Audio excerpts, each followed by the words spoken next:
It's February 9th, 1989 in Gainesville, Florida. 20-year-old Tiffany Sessions, who's a student at the University of Florida, tells her roommate that she's going out for a quick power walk, but she never comes home. She was supposed to come right back because she had a date later that night, so she left her purse, her keys, her ID, she left everything there on the counter. But when she didn't come home by 10 p.m., her roommate panicked and called her mom.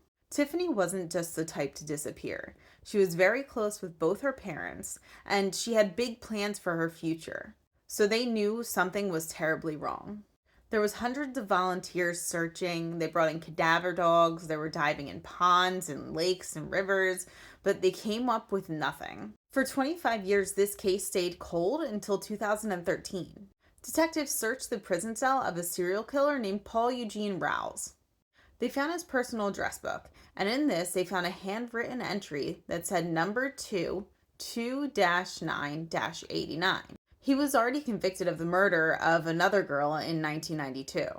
He was also the prime suspect in a couple other Gainesville area abductions. In 1989, he worked at the construction site across from Tiffany's apartment complex. He also didn't show up for work the day that Tiffany vanished.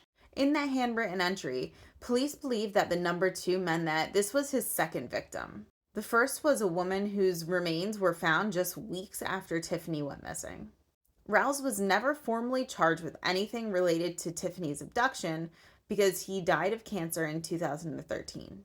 36 years later, and Tiffany has never been found. Her mother, Hillary, has spent her entire life searching. She wrote a book called Where's My Tiffany? She started foundations, and she still believes that somebody knows something. But what are your theories about this case? Leave a comment below and let me know if you want to hear a full-length podcast about this case.